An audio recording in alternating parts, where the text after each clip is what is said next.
आज आप लोग कैसे हैं? मेरे द्वारा से आप लोग ठीक होंगे, मस्त होंगे। आज आप लोगों के समक्ष ज्ञान कौशल सेंटर की तरफ से जो मेरा YouTube चैनल खुला है उस पर आपको वीडियो बिहार बोर्ड वाला एवं CBSE बोर्ड वाले को 100% सभी विषयों जैसे हिंदी व्याकरण का हो, गणित का हो, साइंस का होगा, इस सब का हम ऑब्जेक्टिव आप लोगों के सामने करवाएंगे।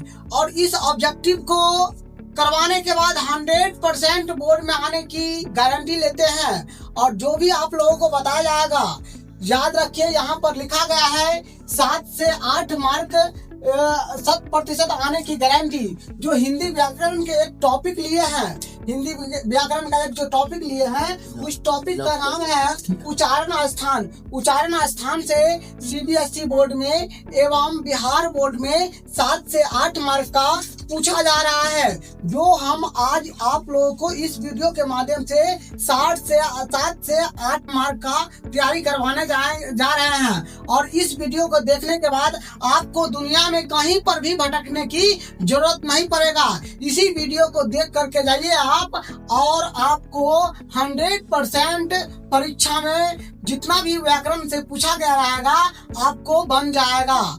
और हम कहते हैं कि बेहतर से बेहतर की तलाश करो, मिल जाते हैं नदी तो समुंदर की तलाश करो, टूट जाते हैं शीशे पत्थर की चोट से, टूट जाए पत्थर ऐसे शीशे की तलाश करो।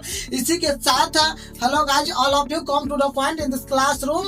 ध्यान देंगे, आज जो आपका टॉपिक है उच्चारण स्थान। उच्चारण स्थान से बिहार बोर्ड में एवं CBSE बोर्ड में 7 से 8 मार्क का जो परीक्षा में पूछा जा रहा है आपको आज इस वीडियो के माध्यम से हम क्लियर करवाएंगे। सबसे पहले हम आपको बताना चाहते हैं वर्ण के प्रकार।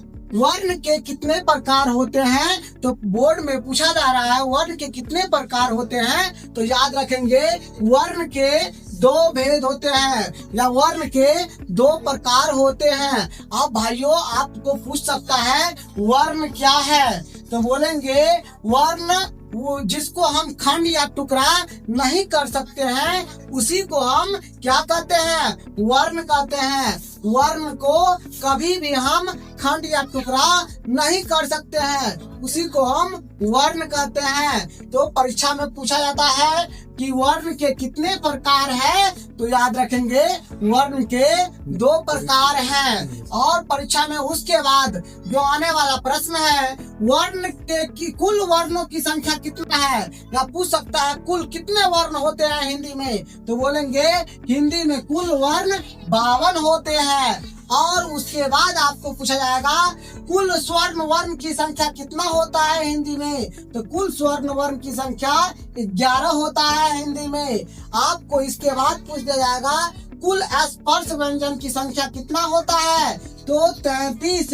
कुल स्पर्श व्यंजन की संख्या 33 होता है। और उसके बाद आप लोगों को पूछा जाएगा कुल ऊष्म व्यंजन की संख्या कितना होता है, तो कुल ऊष्म व्यंजन की संख्या 4 होता है। उसके बाद आप लोगों को पूछ दे कि कुल अंत ऊष्म व्यंजन की संख्या कितना होता है, तो 4 होता है।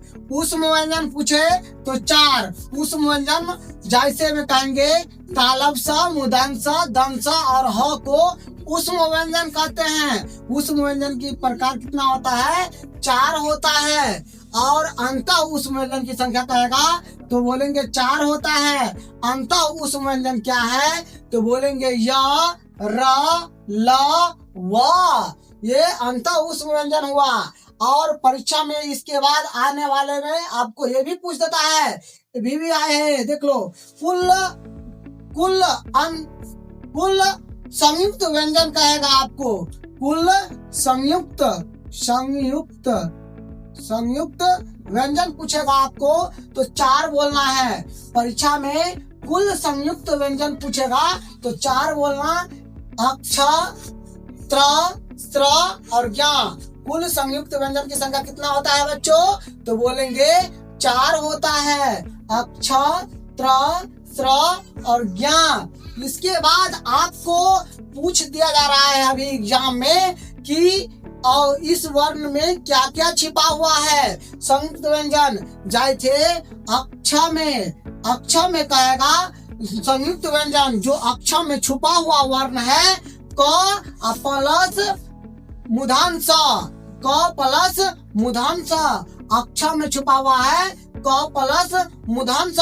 ये न्यू वैरायटी का सवाल है जो आपको बार बार एग्जाम में विद्यार्थियों को फंसा दिया जा रहा है। अक्षर में छुपा हुआ संयुक्त व्यंजन, संयुक्त का मतलब छुपा हुआ क्या है तो क प्लस स है। उसके बाद पूछ देगा त्र में संयुक्त व्यंजन क्या है, त्र प्लस र, त्र में छुपा हुआ संयुक्त व्यंजन क्या है तो प्लस र है। उसके बाद आप लोगों को स्र में पूछ सकता है, स्र में संयुक्त व्यंजन स प्लस र है। और ज्ञ में पूछेगा संयुक्त व्यंजन ज प्लस न है।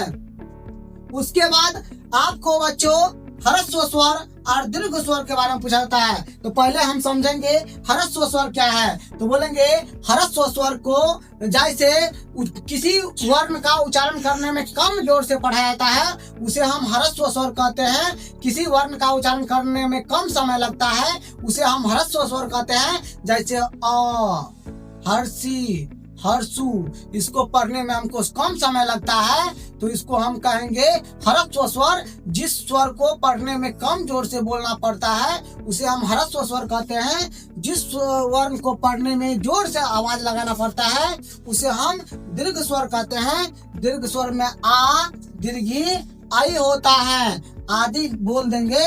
जिसको पढ़ने में आपको जोर से आवाज लगाना पड़े, जोर से पढ़ना पड़े, उसका उच्चारण स्थान वो होता है दीर्घ स्वर। एक बार हम आप लोगों को एक बात बोलना चाहते हैं आप लोगों को। देखिए लहरों से डर कर नौका पार नहीं होता, कोशिश करने वालों को कभी हार नहीं होता। कम टू द पॉइंट, आइए पॉइंट पर हम आप लोगों को फिर से एक बार रिवीजन कराते हैं। इसके बाद हम आगे टॉपिक में चलेंगे। जस्ट तो वर्ण कितने प्रकार के होते हैं तो बोलेंगे वर्ण के प्रकार 2 होते हैं। कुल वर्ण हिंदी में कितना होता है, कुल वर्ण हिंदी में 52 होता है। कुल स्वर्ण वर्ण पूछेगा हिंदी में कितना होता है तो कुल स्वर्ण वर्ण 11 होता है। कुल स्पर्श व्यंजन हिंदी में 33 होता है। कुल ऊष्म व्यंजन कहेगा हिंदी में तो 4 होता है। तालब स, मूर्धन्य स, दंत स और ह। ये परीक्षा में बार बार पूछा जा रहा है कि कुल ऊष्म व्यंजन कितना होता है तो 4, तालब स, मूर्धन्य स, दंत स और ह। कुल अंत ऊष्म व्यंजन कितना होता है तो बोलेंगे 4, य, र, ल, व। और उसके बाद पूछ सकता है कुल संयुक्त व्यंजन हिंदी में कितना होता है 4 होता है। अक्ष, त्र, स्र और ज्ञ। और संयुक्त व्यंजन जो पूछा जा रहा है मिला करके ये वाला बार बार परीक्षा में दिया जा रहा है। अक्षर में संयुक्त व्यंजन है क प्लस स, अक्षर में संयुक्त व्यंजन है क प्लस स।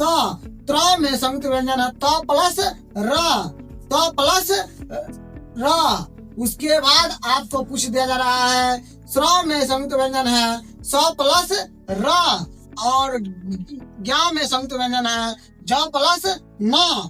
ह्रस्व स्वर क्या है, जिस वर्ण को उच्चारण करने में कम जोर से बोलना पड़ता है उसे ह्रस्व स्वर कहते हैं। जिस वर्ण को उच्चारण करने में जोर से बोलना पड़ता है उसे हम दीर्घ स्वर कहते हैं।